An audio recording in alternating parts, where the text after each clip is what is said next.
I'm going to say it's MAGA. The MAGA media reported so many lies about Karmelo Anthony. What we learned just now, Karmelo Anthony was already under the tent before the Metcalf brothers approached him. He was already there. He was already under the tent. That's one lie, that they said that Karmelo Anthony approached the tent and he wasn't supposed to be there. Another thing, Karmelo Anthony was talking to a friend who was already under the tent. And I'm going to say this, the judge, the district attorney, and the prosecutors are all Republicans. And the 3 black women that they got up off the juror supported the Democratic Party. Let that shit sink in. And another thing, all the men that are jurors are all white men. But they said this wasn't racially motivated when they was picking jurors. Now, I don't give a damn for the Republican Party nor the Democratic Party. But since Judge Roach is up for re-election for the Republican primary, what do you think his verdicts will be to appease his conservative constituents and voters? When all the right-wing MAGA have reported as if Karmelo Anthony was a murderer without all the facts being seen. Let's get into the video. Back to Court TV Live. I'm Julia Janae. Thank you for being with us this afternoon as we track a very big case that is happening out in the state of Texas. A high school track meet ended in a 17-year-old's death. And now the trial is getting national attention. People are divided, talking about race and self-defense. And today we are following day 1 of Karmelo Anthony's murder trial happening out there in McKinney. And inside of that courtroom now, they have taken a break. We've been following those live notes all day, and we're going to check in with Cody Thomas in just a moment. But where we're at right now is after the first witness was called by the state, a forensic video analyst was the one who was testifying to multiple wide-angled surveillance videos that the prosecution admitted was not crystal clear. But while playing that video, there was some reaction in the gallery. Now, cameras are not allowed inside of this courtroom, but they're on the ground. In Frisco, we have our own Cody Thomas, who is following everything that's happening. Let's take a look back. Even though we don't have those cameras, we do have the defense attorney, Mike Howard, what he said before the gag order was put in place in this case. We expect that when the full story is heard, the prosecution will not be able to rule out the reasonable doubt that Karmelo Anthony may have acted in self-defense. Self-defense is a fundamental right guaranteed every American. The law is clear. When self-defense is raised by the facts, the law puts the burden squarely on the prosecution to prove beyond a reasonable doubt that the citizen accused did not act in self-defense.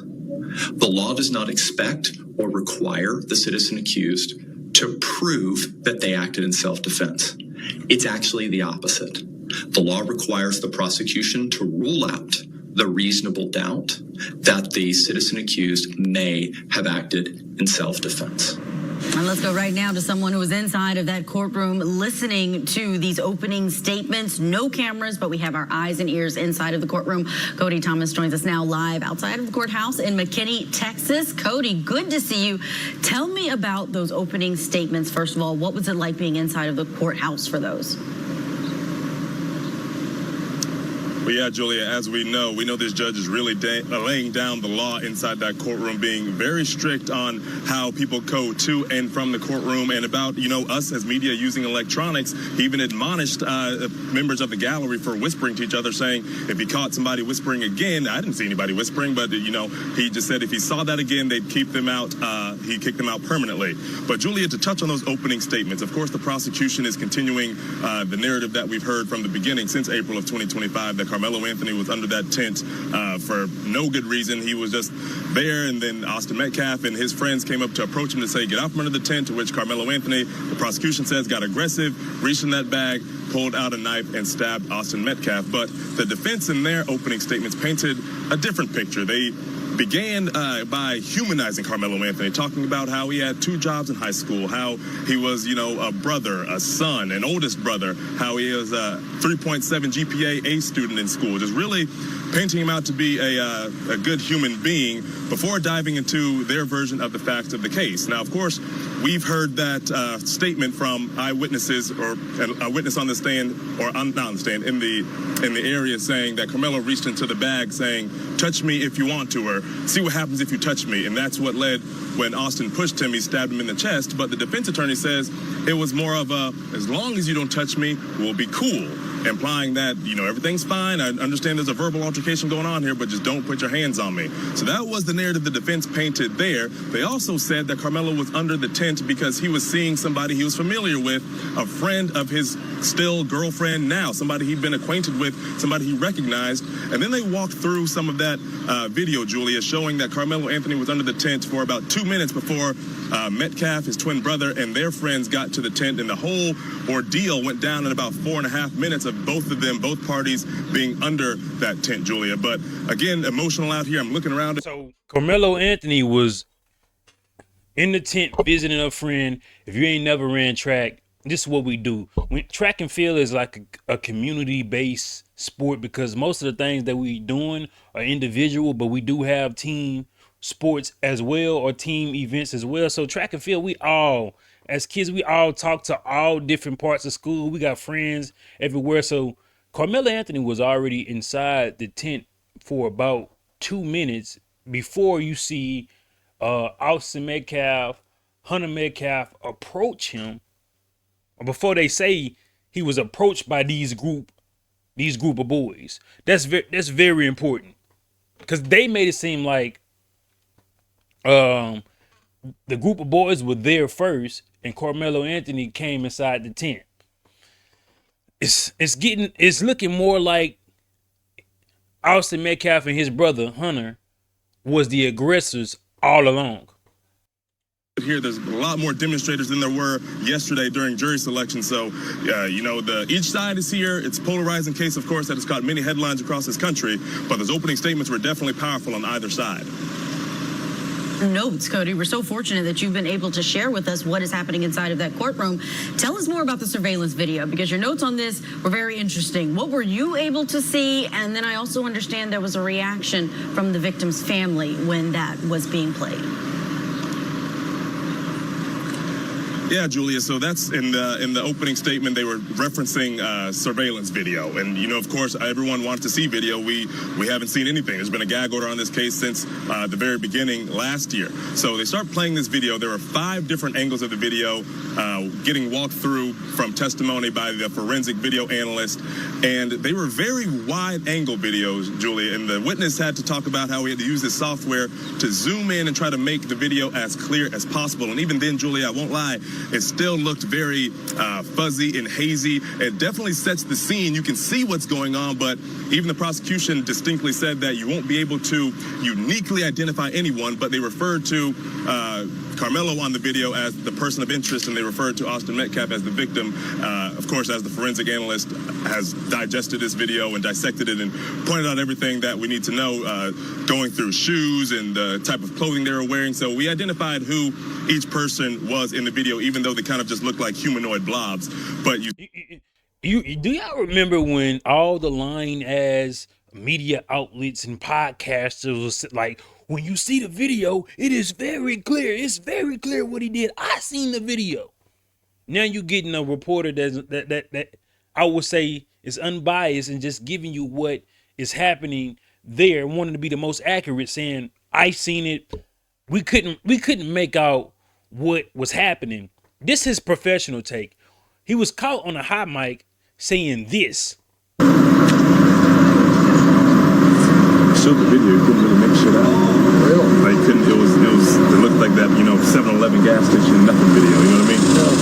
So we'll see if they talking about their like some enhancement. We got in the stand now, so we're gonna see.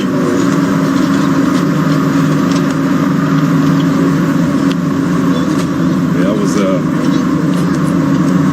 like to the point where, you know, when you see the action happen, there's no reaction in the courtroom. It's like, that's how you know, somebody gets stabbed, they're gonna be like, you know. Right.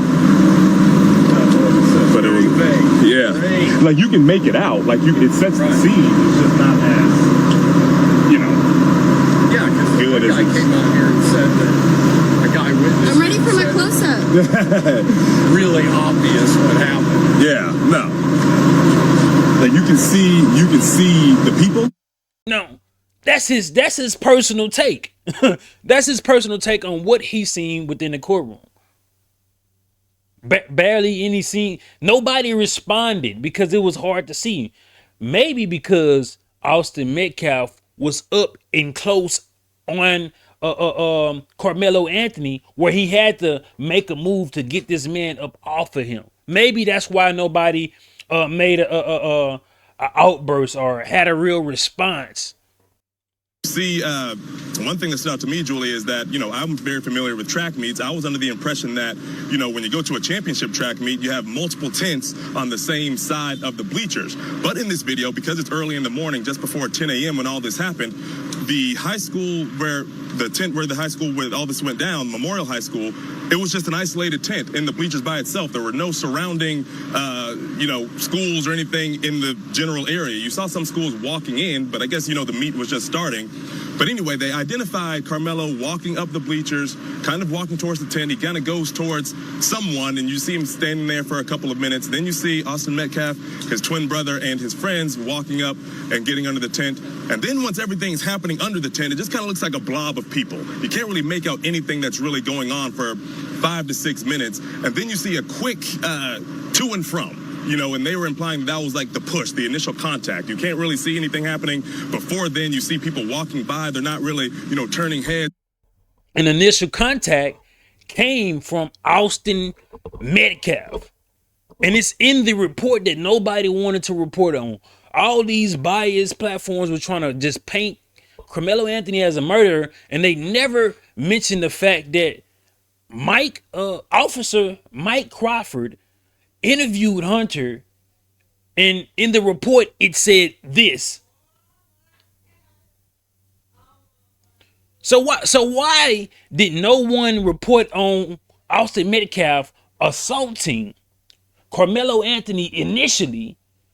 And then let's see what he said. Let's see what he's going to say after Karmelo Anthony was assaulted. Now, this report is from Officer Mike Crawford, right? I don't know why nobody reported on this that had the narrative that Karmelo Anthony was a murderer. I made contact with Hunter, we know that to be Metcalf, and another individual. I asked him what happened, and he stated that they were all sitting on the bleachers under a Memorial High School tent when another male who he did not know walked over and sat under the tent. Austin and the male went back and forth, and Austin then stood up and pushed the male to get him up out of the tent. As if something's loud and, something's catching their attention. But all of a sudden you see that to and from, and then you see Karmelo, or who they identify as person of interest, who we're assuming to be Karmelo Anthony. He runs out from under the tent, and then he's running down the bleachers, sprinting a ways away from the tent and out of the stadium, onto the track and everything, towards one of his coaches. And eventually after that, we see another angle of the video where Karmelo's been taken into custody by police. But the reaction, Julia, it wasn't a visceral reaction. When you saw the to and from, of course, that's the stabbing action, if you will. All I saw him sitting 2 rows behind Austin Metcalf's father, and his head was just kind of in his hands, kind of like this. Wasn't necessarily crying, but, just implying that he doesn't really want to see, even though you can't see the stabbing, but he knows in his mind this is the moment that his son lost his life. So he was just there, obviously overwhelmed by everything. I'm sitting right. Karmelo Anthony, this particular action happened, and he ran to his coach. See, when y'all trying to make it seem like, well, he left the scene, he's a teenager, he's a minor. They're not going to understand the particular action that just happened, so you want to get away from the situation. You know what I'm saying? They're not going to explain to y'all when some of the officers that interviewed Karmelo Anthony at the time saying Karmelo Anthony was hysterically crying, asking, hey, is he going to be okay? See, they didn't want to tell you that. They wanted to make it seem like he just ran away And he said, allegedly I did it. It ain't no, but they not explaining to you that he's in a historical cry. You know what I'm saying? Because, oh, I just did this to this person, but it's just like I was trying to protect myself. They didn't push that narrative. They're gonna push the narrative that Karmelo Anthony is just his murderer. And Austin Metcalf didn't do nothing. You know how they be trying to say, well, he didn't do nothing. That's how they gonna try to paint Austin Metcalf when it seems like he was the aggressor when the police report says he was the aggressor. Behind the Metcalf family, Karmelo Anthony's family is on the opposite side of the courtroom. But again, the video, not as impactful as I thought, but it definitely is a scene setter to help us understand clearer as to what's going on, since we haven't seen anything so far in this case. Oh, incredible detail, Cody. You're setting the scene for us. Not being able to see what's going on in this case that has so many eyes on it is really helpful. You also broke some news for us earlier when it came to the jury. There have been a lot of questions about who's on this jury, what may be their demographics, how will that impact a case that has had a lot of polarization racially, especially online, even though we know these parties say, even the prosecution today in the opening saying this is not about race. But what have you observed about the racial makeup of this jury? Yeah, Julia. So, of course, you know, with the optics of this case, this story here, young black kid, young white kid, violent crime. Of course, people are going to have their opinions. They're going to have their judgments. And, you know, the jury was, you know, that the makeup of the jury was in question. And so, of course, I was in jury selection yesterday, and that jury was seated around just after 5 p.m. yesterday. And I couldn't necessarily see the courtroom today. You know, we saw reports last night that there was no African-American people on the jury, and that held to be all male jurors are white. That's very important, because now they're going to see Austin Metcalf as if it's their white sons. You know what I'm saying? Or brothers or nephews. So that's racially motivated. 3 Asian women, 1 Middle Eastern woman, 1 other woman of color. Woman of color don't mean black. 12 jurors, 6 alternates. Yeah, so these 6 alternates is probably going to be used for these 6 women. All the white jurors are staying. 1,000%. 1,000% all the white male jurors will stay. And you saying this not racially motivated? You want to trial this black kid as if he's one of these criminals, as if he's one of these thugs. Then they might go show the fake picture of him having a BB gun, but not gonna show the pictures of the Austin Metcalf brothers holding up their rifles. This most definitely is racially charged, and even the judge, I don't trust none of these motherfuckers. They not about to let. They not allow. I can't even talk. They are not about to allow this black kid to claim self-defense towards no white boy. It's not going to happen. He's guilty by the skin color in the act. 1,000%. And this is why when they had a chance to put the 3 black people that they sought after out of 600 jurors, they only looked at 3 black people and didn't put them on the jury. For what? You want this to go in a way because the right wing is so they so motivated to get a conviction. You know what I'm saying? Depending on how I'm about to look at the judge political party, and it's gonna let you know everything about this particular judge.